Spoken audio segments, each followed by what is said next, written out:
కేంద్ర ప్రభుత్వం పెంచిన గ్యాస్, పెట్రోల్, డీజిల్ ధరలు తగ్గించాలని కోరుతూ ఖాళీ సిలిండర్లతో ఆసిఫాబాద్ జిల్లా కేంద్రంలోని అంబేద్కర్ చౌరస్తాలో సిపిఎం ఆధ్వర్యంలో నిరసన వ్యక్తం చేశారు. ఈ సందర్భంగా సిపిఎం జిల్లా కార్యదర్శి వర్గ సభ్యులు కోట శ్రీనివాస్ మాట్లాడుతూ కేంద్రంలో ఉన్న బీజేపీ ప్రభుత్వం గ్యాస్ ధరలు పెంచి సామాన్య ప్రజలపై పెనుభారం మోపిందని అన్నారు. దీంతో ఒక తెలంగాణ రాష్ట్రంపై 400 కోట్ల భారం పడుతుందన్నారు. ఒకవైపు అంతర్జాతీయ మార్కెట్లో ముడి చమురు ధరలు తగ్గుతుంటే దేశంలో పెట్రోల్, డీజిల్ ధరలు పెంచడం దారుణమని పేర్కొన్నారు. 2014తో పోలిస్తే ఇప్పుడు అంతర్జాతీయ మార్కెట్లో బ్యారెల్ ముడి చమురు ధరలు చాలా తగ్గిందని మోదీ ప్రభుత్వం నాటకాలను ప్రజలు గమనించాలని కోరారు.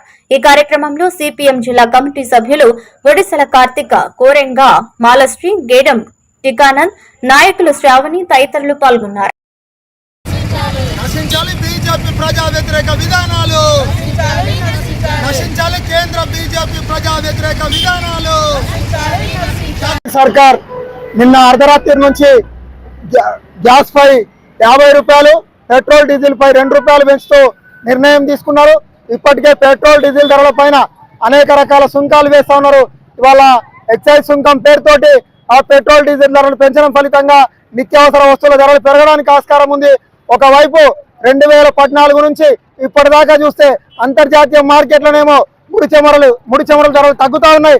కానీ ఇవాళ ధరలు పెరుగుతున్నాయనే పేరుతోటి అబద్ధం మాటలు చెప్తూ మోడీ సర్కార్ ధరలు పెంచుతా ఉంది. ఇవాళ గ్యాస్ ధర పెంచడం ఫలితంగా ఒక్క తెలంగాణ రాష్ట్రం పైన 400 కోట్ల రూపాయల భారం పడుతూ ఉంది.